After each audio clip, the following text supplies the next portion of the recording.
నెల్లూరు నగర మేయర్ శ్రవంతిపై ప్రవేశపెట్టిన అవిశ్వాస తీర్మానాన్ని వెనక్కి తీసుకోవాలని గిరిజన సంఘాల నేతలు డిమాండ్ చేశారు.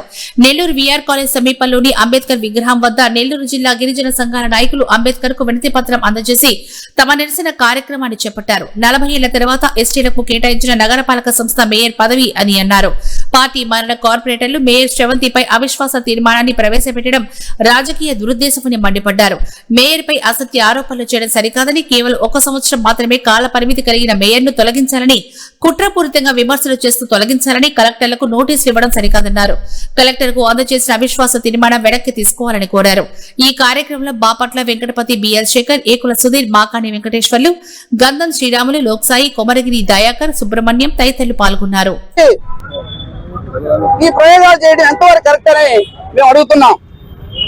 ఇంకోటి చెప్పారు, నాకు ఆయన మాట్లాడాడు, ఒక విద్యార్థి నాయకుడు, ఇదంతా మా కష్టపడితే మేమందరం కూడా సపోర్ట్ చేశాము, మా కష్టంతో గెలిచిందని ఆయన చెప్తున్నా సూటిగా. అయ్యా, మీ కష్టపడటం కాదు, రూల్ ఆఫ్ రిజర్వేషన్ ప్రకారం రోటర్ పద్ధతిలో 40 years కి గిరిజనులకు అవకాశం వచ్చింది. అందులో భాగంగానే నాకు ఆ సీటు కేటాయించారే గాని ఇది వేరే ఉద్దేశం అయితే కాదు.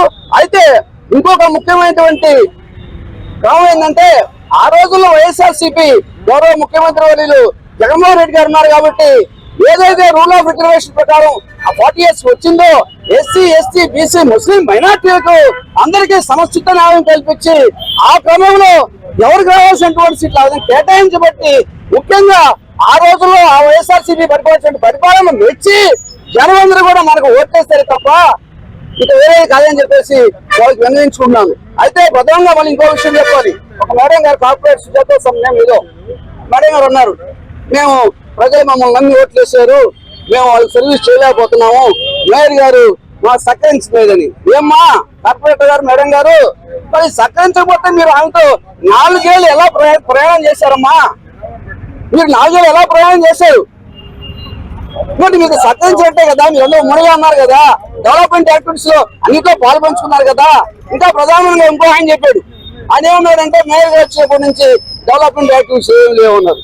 మరి నెల్లూరు రూరల్ శాసనసభ్యులు గౌరవనీయ కోటరెడ్డి శ్రీరెడ్డి గారు 24/7 జనంలో ఉన్నటువంటి వ్యక్తి, దాదాపు ఆయన కాన్స్టిట్యున్సీలో 26 వార్డులు వస్తాయి. ఆయన యొక్క సహకారంతో ఆమె గెలిచిన మాట వాస్తవం. ఆమెతోటే ఆమె ఉండి అన్ని పనులు చేస్తూ ఉన్నది. కానీ దురదృష్టవశాత్తు ఈ మధ్య జరిగిన కొన్ని కారణాల వల్ల ఆమె మళ్ళా ఆయన పార్టీ మారటం, ఆ పార్టీ వెంట కూడా ఈమె కూడా ఆ పార్టీలోనే ఉండటం, తర్వాత వాళ్ళకి ఏ కారణాలు వచ్చినాయో మాకు తెలియదు, మళ్ళీ విడిపోయినారు. విడిపోయిన తర్వాత శ్రీధర్ కోటరెడ్డి గారు ఆమెను అవిశ్వాస తీర్మానం పెట్టి దించేయాలని ఆయన అనుకున్నారు. ఆయన పెద్ద మనసు చేసుకుని ఆయన చెట్లు నాటి మొక్క పోసి నీరు పోయడం. 10 లక్షల పైసలు అనాథులు ఉన్నారు. ఆ 10 లక్షల పైసలు కూడా 3వ వంతు నెల్లూరులోనే ఉన్నారు. నెల్లూరు జిల్లాలో గిరిజనులు దాదాపు 90% మంది ఉన్నారు. మిగతా కొద్దిమంది నక్కల వాళ్ళు, ఇరుకుల వాళ్ళు ఉన్నారు. లంబాయిలు దాదాపు నేనే చెప్పచ్చు. మున్సిపల్ కార్పొరేషన్ అన్నింటిలో ట్రైబల్ పీపుల్ ఎక్కువ ఉన్నాయి కాబట్టి నెల్లూరుకి మొదటి అవకాశం వచ్చింది. అలాగా మొదటి అవకాశం గిరిజనులకు వచ్చింది కాబట్టి కోర్టు శ్రవంతి గారిని మేయర్ గా ఎన్నుకున్నారు. మా పరిపాలన సారింది, ప్రకటించడం జరిగింది. మరి ఏనాడైతే మరి నగర మేయర్ అభ్యర్థిగా ప్రకటించారో అప్పటి నుంచి కూడా మరి నారా చంద్రబాబు నాయుడు గారికి, అదే విధంగా పవన్ కళ్యాణ్ గారికి, లోకేష్ గారికి, మీ అందరికి కూడా గిరిజనుల తరపున అభ్యర్థన తెలియజేస్తా ఉన్నాం. ఇప్పటికైనా ఏదైతే అవిశ్వాస తీర్మానం న్యాయం చేయాలి, నగర మేయర్ పోట్లూరు శ్రవంతి గారికి వెంటనే న్యాయం చేయాలి, పోట్లూరు శ్రవంతి గారికి వెంటనే సిగ్గో సంవత్సరం కాలం ఉంటే ఇప్పుడు అవిశ్వాస తీర్మానాన్ని శ్రవంతి గారిని